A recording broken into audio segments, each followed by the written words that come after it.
Welcome back, Betting Public Sports Show. I'm your beloved host, Fame Rothstein, and as you can see, uh, man who really needs no introduction if you follow hip hop. Um, but I'll try my best. He's an accomplished author, television producer, and a retired LA cop. Bring to you none other than Mr. Greg Kading. How you doing today, sir? I'm good, Fame. Good to Yes, see sir. you. Good I to talk to you, appreciate you bud. spending some time with us. My pleasure. Absolutely.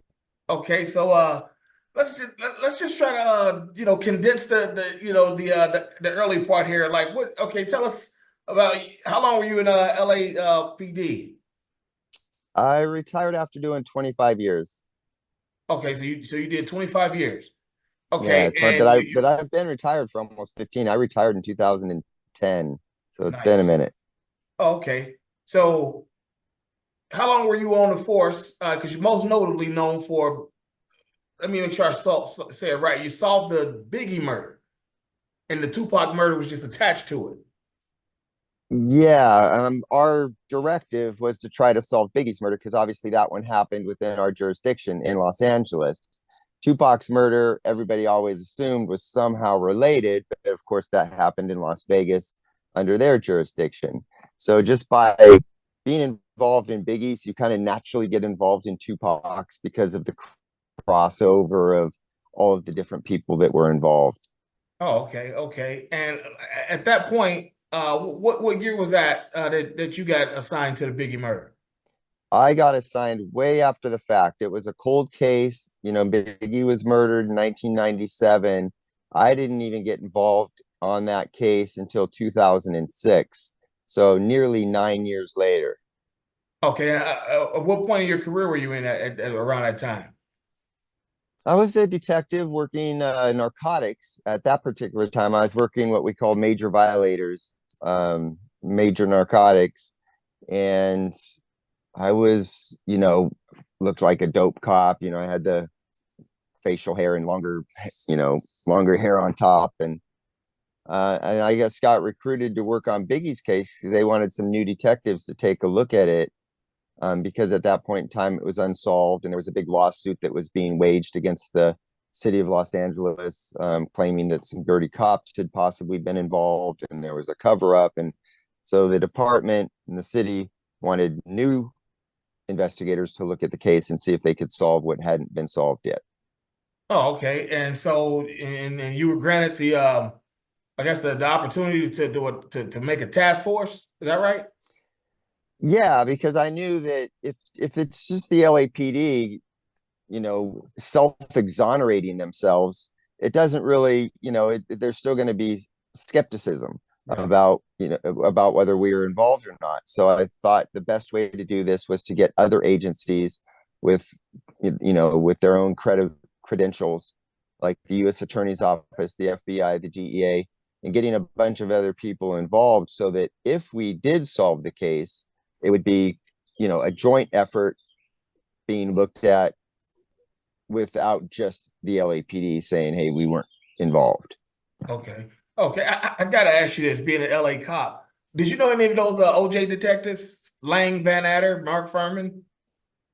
No, I didn't know any of them personally. I knew of them obviously because of the case and all the coverage that it got, but I never actually knew them personally.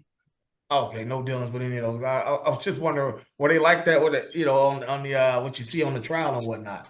But nonetheless, Yeah, um, yeah, I don't have any personal experience with any of those guys.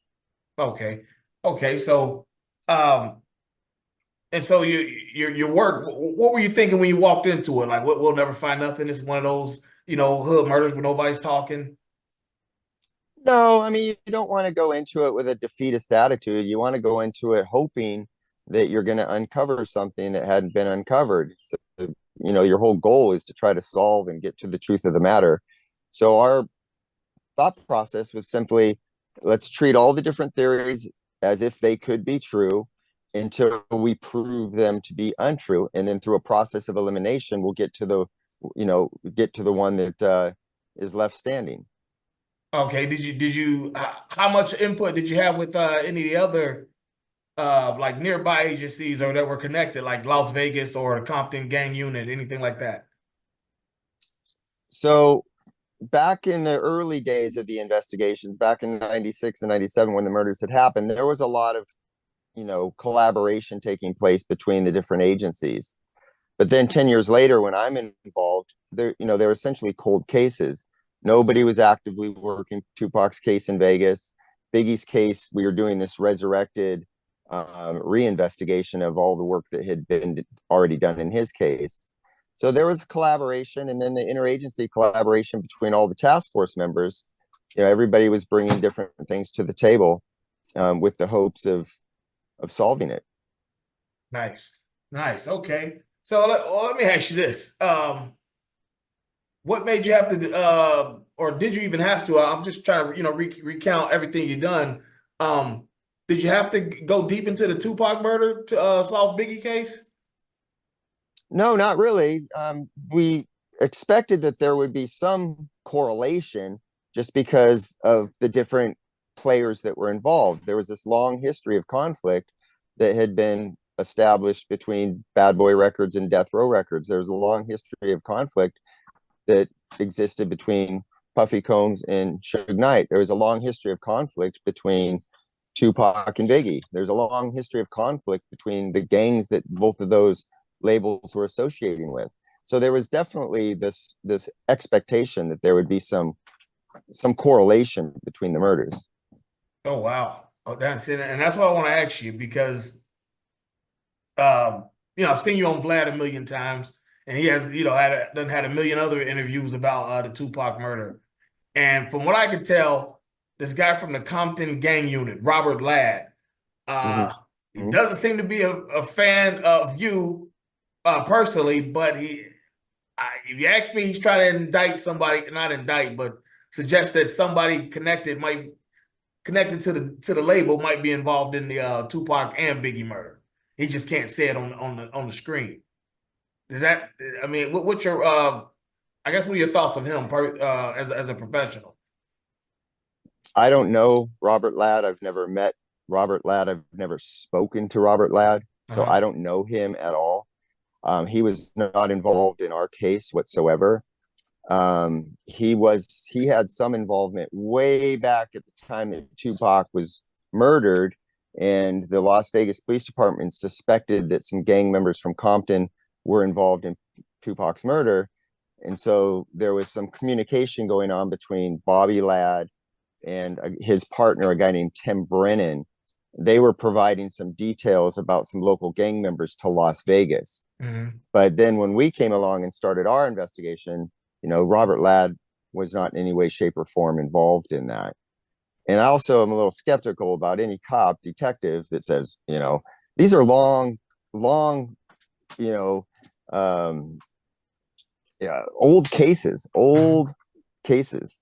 And to Mm-hmm. say that I can't talk about this or I can't talk about that, why not?